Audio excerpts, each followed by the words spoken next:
Final Fantasy VII is 29 years old. As of today, this recording was made January 31st, 2026. Obviously, this game is legendary. It put Japanese RPGs on the map, at least in the West. For better or for worse, there was obviously some games that came out before. This game isn't even, I don't consider it the best game in that genre, in that time period. However, it's a very special game. The gameplay you're seeing right now is gameplay of my Echo S7 modded experience on Final Fantasy VII 1997. I'm definitely in the camp of people who believe you should be playing this version and not that version or those versions, but I digress. Wait, no, hold up. Post-production FusedAegis here. Wait, no, seriously, dead ass, like, what in the hell is this?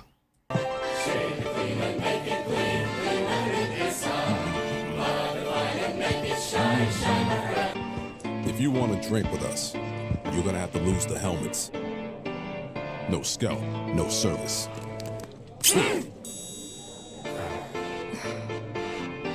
Well, Suffice to say, Final Fantasy VII is a timeless classic that has stood the test of time from the PlayStation 1 all the way now to the generations of the PlayStation 5, Xbox, Switch 2.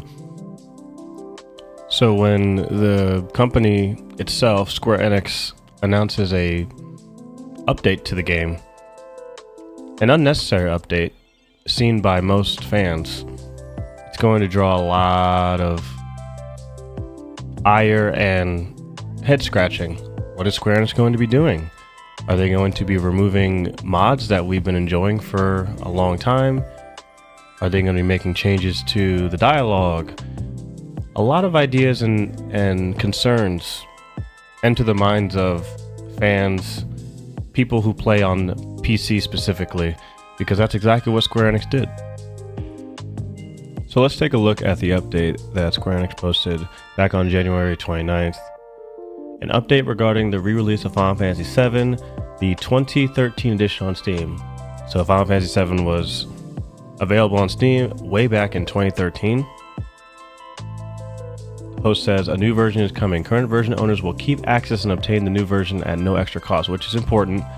A lot of times these companies will delist games, and gamers are forced to dash to their Steam or Epic or GOG, wherever the product is listed digitally, and they have to pick it up and hopefully keep it in their library before the game is delisted forever. But the original copy that has been available since 2013 will still be available, which is a very important caveat. We'll be releasing a new version of Final Fantasy VII on Steam. Following the launch of this new version, the current version will be renamed Final Fantasy VII 2013 Edition. New version launches. Final Fantasy VII 2013 Edition will no longer be available for purchase on the Steam store. So confirmed, the 2013 version that we've all been playing on Steam, the version that is compatible with all the mods the entire community has been utilizing for years, that will be gone. So I would highly recommend anyone who's interested in preserving how Final Fantasy VII was presented back in 1997 and how we've all been playing it for well over a decade on PC. I would highly recommend picking it up no matter what changes Square Enix decides to make. Existing owners will continue to have access to Final Fantasy VII 2013 Edition in their library. You're damn right. People would have a riot if all of a sudden they wake up one day and Final Fantasy VII, the game that you purchased years ago, maybe even 13 years ago, was somehow just purged from your library. That would probably not do too well for Final Fantasy in public opinion and their public image, and they know that. The new version will be listed on the Steam store as Final Fantasy VII. It's an important distinction because any new fans are going to wonder, okay, you have a Final Fantasy VII 2013 edition, and then you have an edition called Final Fantasy VII, and of course you have Final Fantasy VII Remake, you have Final Fantasy VII Rebirth, you're going to have the third iteration that's going to be coming out. It'll be on PC. It's going to be an entire mess.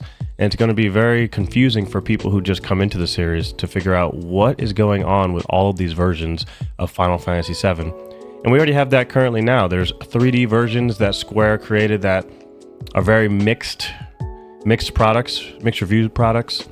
I believe it's Final Fantasy 3 or 4 that got a 3D version where now the Pixel remaster has taken over as the definitive version of those products, so people aren't buying the 3D version. So it's already kind of a mess for the other versions of other Final Fantasy games, but Final Fantasy VII is getting a similar treatment. Now the big deal, save data information. Save data will not be compatible between the two versions. 2013 edition saves will only work with the 2013 edition. New version saves will only work with the new version. So that's a very important distinction too. So people are going to be incentivized to maintain their old versions because you're going to have to complete the game once again on this new 2026 version. So why are fans going to be incentivized to play on this new version? Square Enix clearly didn't even decide to give us any indication of the gameplay changes that they're making, why this is happening. And if you're going to have two different versions of Final Fantasy VII, longtime fans have save files and mods attributed to the version you first released. Why not provide us with some sort of information regarding the gameplay changes that you are implementing in this new version? And what does all of this have to do with the remake saga that they've been creating, which many people enjoy. Many people do enjoy. Like I said, I'm not one of those who are extremely interested in the newer remake versions, remake and rebirth. In my opinion, they have changed too much of the story.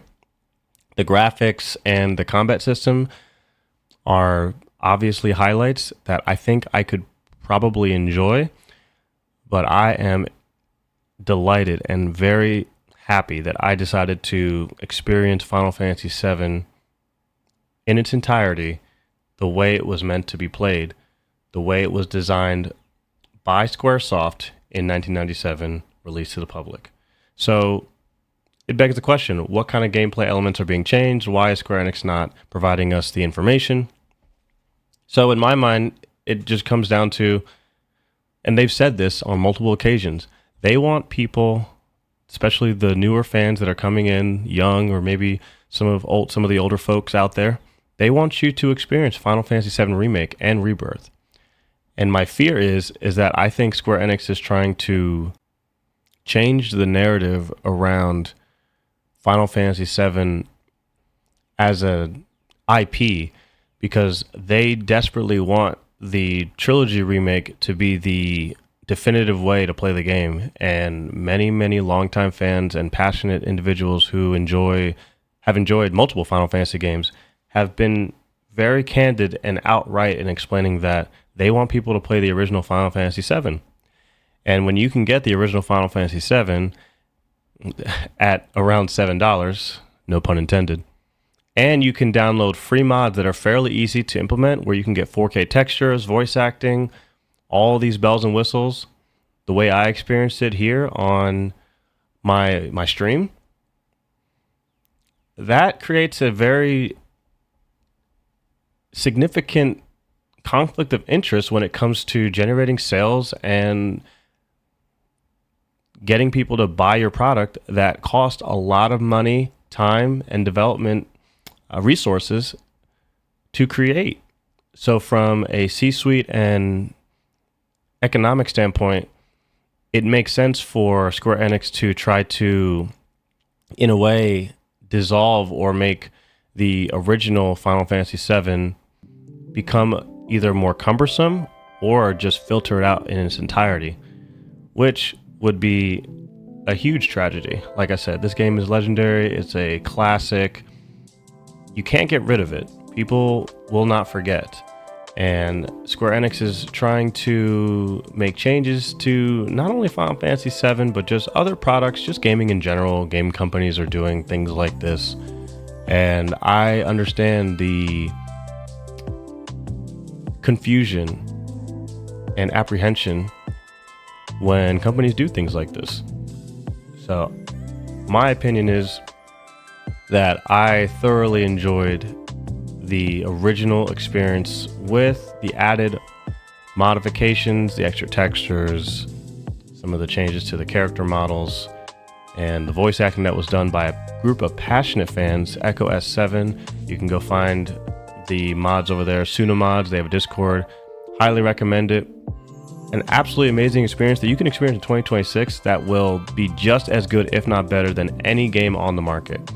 With this mod and many other games have modding communities that do this for older titles, and it does serve as an obstacle for the companies that created these classics for us. Things have changed, so that is an unfortunate situation we're in, but we can hope for the best. And I wouldn't mind coming back to this topic once Square Enix gives us more details about what they're doing to Final Fantasy VII, and hopefully it's simply certain gameplay elements that don't change the core experience of the original game. But our experience with these kind of things usually indicates that it's not that simple. So I appreciate you guys coming out and taking a look at this video. Really appreciate a subscribe on the channel. We're looking to try to get 1,000 followers, subscribers on the channel. And I really appreciate your time, and I hope you have a great rest of your day.